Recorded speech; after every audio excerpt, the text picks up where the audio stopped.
All right, finally, my specialty.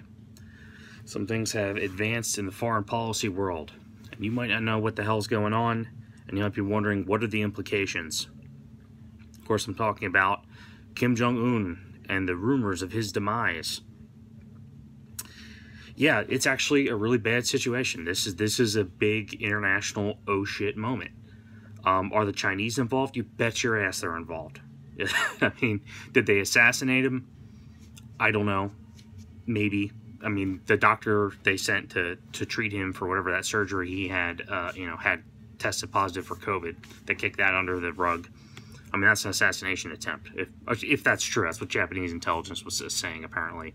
It's very, very unclear, and it's also hard to, as a Westerner, get good sources because, Taiwan and Japan and South Korea, like, their media all says stuff. And then of the things that are true, I mean, how much of it gets translated to English? I mean, our intelligence services are on top of it, but it's not exactly they're having press releases every day saying, oh, well, this is what we think is true happening in North Korea. Very, very, very, very tough situation. And it's not just a matter of, oh, this is bad for the U.S. And this is bad for the world. It complicates things for the U.S., but again, keep your eye on the ball. Keep your eye on China. They're the guys who stand to benefit and absolutely will, regardless of what the actual situation is. They will fully exploit it to their benefit. That is their doctrine. They will do everything in their power to exploit it to their benefit. Now, luckily, their economy's been weakened by this COVID thing, but so has everywhere else's economy been weakened. They're a little more belligerent, a little angrier, and a lot less close to the United States than they were even 10 years ago, and it's because basically we stopped taking their crap.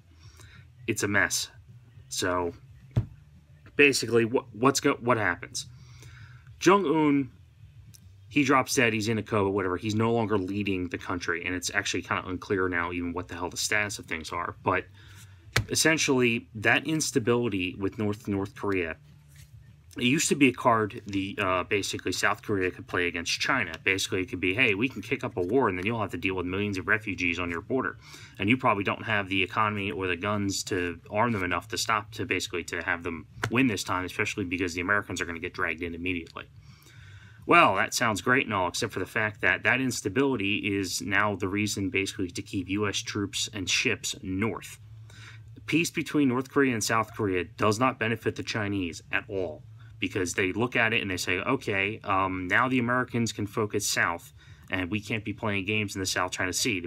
We can come to the Vietnam's aid. We can come to Taiwan's aid easier. We can come to Japan's aid easier. They don't want it. They want that instability. I mean, they don't like the idea of essentially us having bases nearby. But if that's going to happen inevitably, because we're on Okinawa, they'd rather us be tied up with North Korea, because that's basically the threat is if you go to war with China, they stir up shit, and then North Korea starts shit, and then that war gets hot, which is a whole other animal, right? So there's no just fighting China; it's fighting North Korea. So us moving towards peace talks with North Korea, and particularly getting North and South Korea to, not stop shooting at each other, because that's actually been going on and off. It hasn't been just since the 50s. There was a second Korean War in the 60s during Vietnam, believe it or not, where I think like 27 people died, like Americans, and like 100 or something South Koreans died, and I'm not really sure how many North Koreans. Basically, it's hot. It's a really just a simmering hot war. More than even a Cold War, because U.S. and China, we don't really exchange shots in terms of loss of life, but North Korea and South Korea, they did for a while. Now they've been on pretty good behavior for the last 3 years. Basically, you got to give the president credit. He was tough. He called their bluff, and he brought them to the table. Now, Kim Jong-un, it was pretty clear his trust in China was waning. And this makes a lot of sense because essentially a lot of his generals were on the payroll, and even his own family members, of the Communist Chinese Party. They're the only people who are allowed to travel outside the country. The Chinese will basically throw money at that to try to take control and keep North Korea as a puppet state, which they kind of have always been. And Kim Jong-un takes over, and he's trying to run the ship, and he can't trust the people around him. Hence, executions of his generals and all kinds of stuff. He's very wary of China. And he knows, basically, the odds of a Chinese spy trying to do stuff is a lot higher and a lot more of a risk to him than the odds of a Western spy trying to do something to him. Because we at least want to talk to him.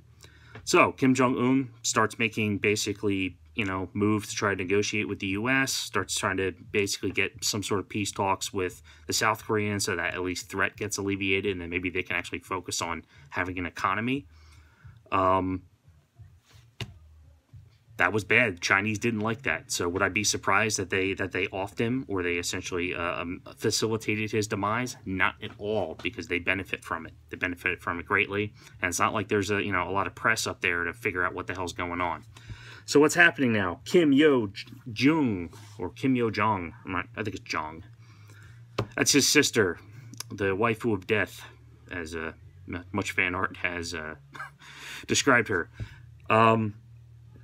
She's a complete wild card, and my guess is as good as any other analyst on this. Basically, she's rumored to be mentally unstable, but the more concerning thing, believe it or not, is she's rumored to actually be less skeptical towards the Chinese than her brother was.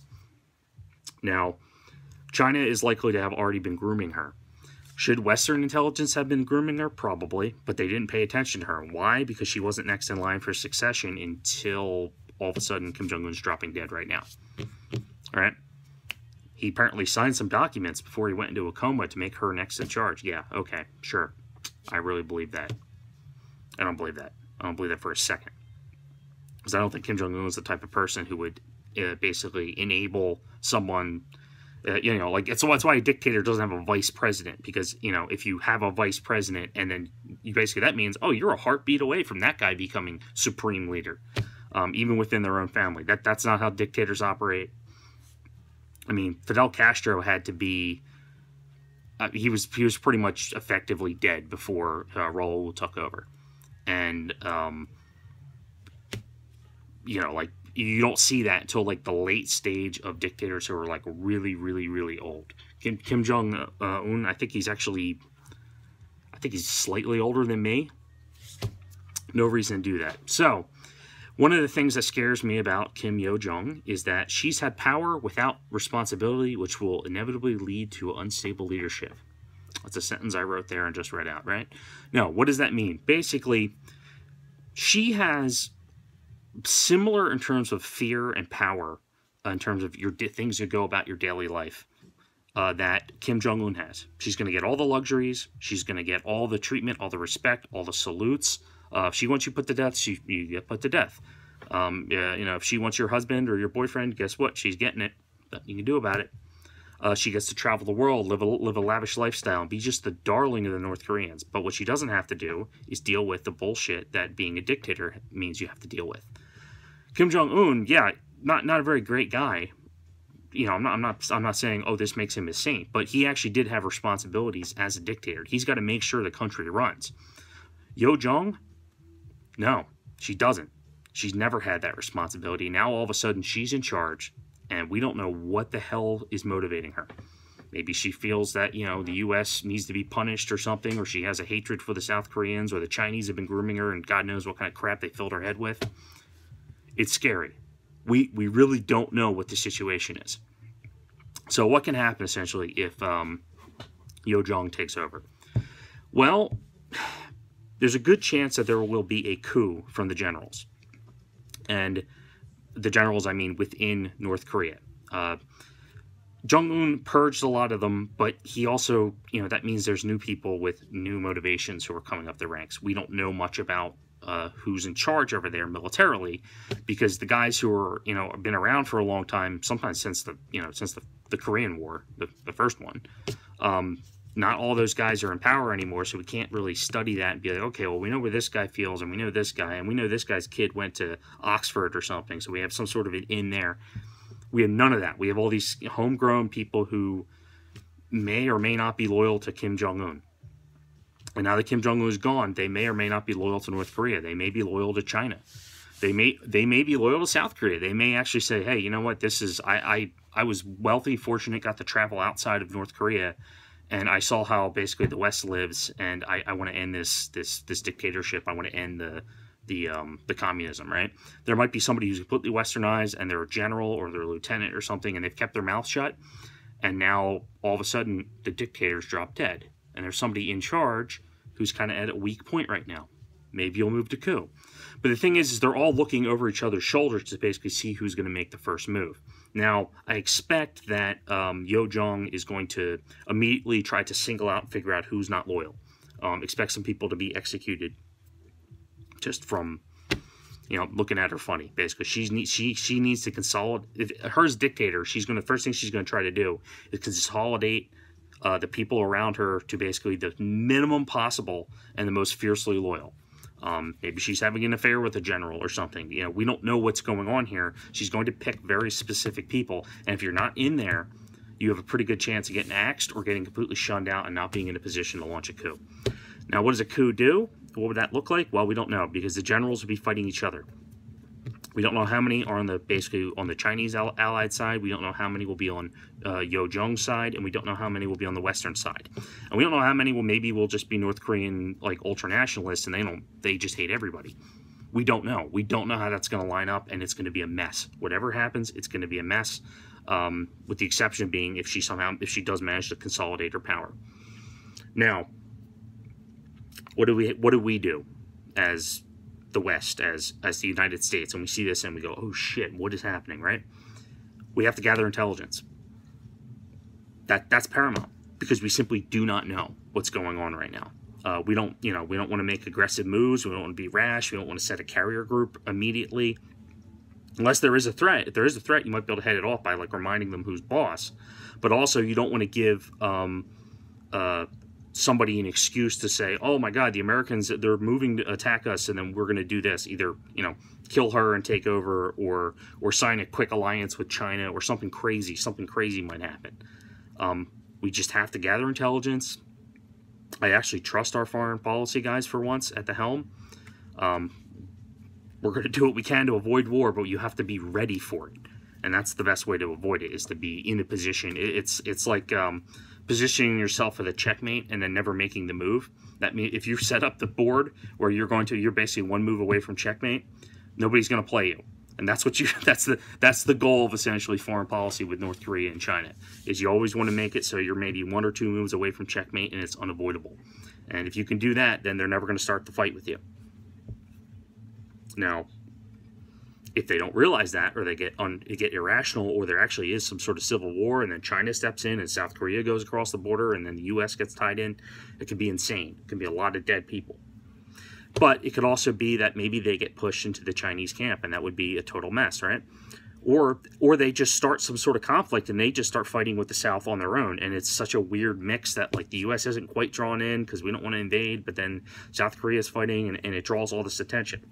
Now, what does that mean? That means Japan, South Korea, Taiwan, Australia, Vietnam, Indonesia, Singapore, be prepared for full-scale war with China. Be prepared. Because if that shit is going down in North Korea, if that fight is going down, and the U.S. inevitably will be there, either essentially playing backup or directly involved with the conflict, it's going to be what happens, because Japan's going to get pulled in and South Korea is going to get pulled in, and we're allies with them, and we're going to, something's going to happen. We have a base there. We're going to be pulled into this conflict.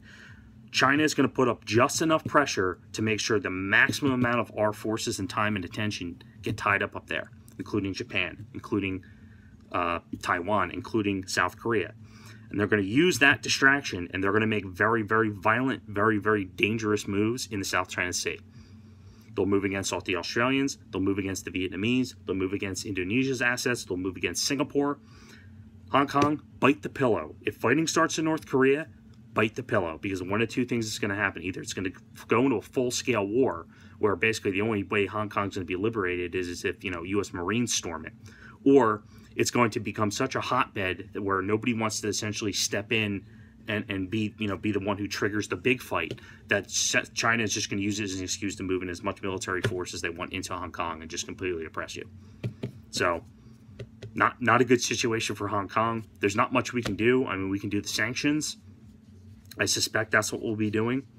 That's also why North Korea has been kept in the bag for the large part, is because they wanted the sanctions removed, and we said you have to meet these requirements, and then they kind of met us halfway, and then we said, well, they're not being removed because we told you what we want. Again, that's been stalled for quite a while, about a year, and it's been pretty much since this illness that Jong-un had. Weird things like the peace talks house being like blown up and stuff, and things that Jong-un doesn't seem like he would do. The guy who shook the hand and allowed the president of the United States and the prime minister of, I guess it's the president of, is he president or prime minister, whatever, the leader of South Korea, to both cross into North Korean territory at the DMZ and stand and take pictures and talk and really, you know, really take a big step towards peace. That guy is not the guy who blows up the peace hut. So something's been going down.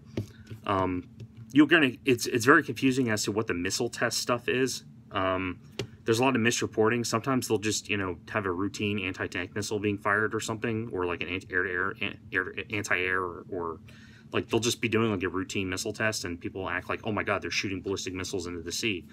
Big difference. Big difference between the two. It was one's, you know, just small scale, just, you know, everybody tests that. We fire that stuff every day at, you know, White Sands. Like, it's not a big deal. And firing actually like ballistic intercontinental missiles capable of delivering nuclear weapons.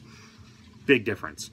So it's a little unclear essentially about what's what, because the media is they jump and they pretend like a major test has gone down, and usually you look into it and it's nothing bad. You're just like, oh, well, they just fired an anti-tank missile. But then they'll, again, blow up the peace hut, or they'll kick out an ambassador or something for no reason. Very strange. Apparently, the president and Jong-un had been corresponding via like letters and stuff, like basically top secret stuff. Neither one of them released any kind of press disparaging each other, just saying that they were talking. I don't know what that means. But here's the thing: that's enough of a reason for the Chinese to say, "All right, we got to get him out of here," because he's basically getting too close with the Americans. He didn't have a personal relationship with President Xi. He had a perverse personal relationship with Donald Trump. Big difference there. And that's the thing with dictators. Hey, you gotta play to their ego a little bit. King of Jordan, better go meet him. The Crown Prince of Saudi Arabia, you better go meet him. You better have a personal relationship with him. You don't have to like them. You don't have to like the things they do. But if you want to actually, you know, advance peace or advance any kind of talks at all, it's up to that personal relationship, because they're not going to look at you as the government or the people or the Constitution like the way another country might look at you. They're going to look at you as the person. They're going to assume you have as much power as they have, just subconsciously even. But whatever. That's what's going on. It's scary. I don't like it. It will be interesting to see between now and November what actually happens. I mean, China would love nothing more than a hot war to start with North Korea and have the U.S. get dragged into it, because that would be a nightmare for our political system. I mean, could you imagine that? Imagine, I mean, people are claiming that, you know, the post office is being, like, sabotaged. Could you imagine if a war breaks out and then the U.S. is tied in, how much the conspiracies and the insanity you would hear? It's a mess. And, you know, the media would immediately blame the president when he literally... Jong-un he got sick, and it looks like he was offed by the Chinese. Like, you can't control that. So, whatever. It's scary. Keep an eye on it. Keep an eye on it. It could get very hot very fast. But, we just gotta, you know, pray, hold on, be strong. And I say be strong, I mean, now ain't the time to start, you know, cutting our Air Force or anything like that, or Navy. We got to be ready to fight, because the second we're not ready, that's when it starts. So that's all. I'm gonna keep watching this story.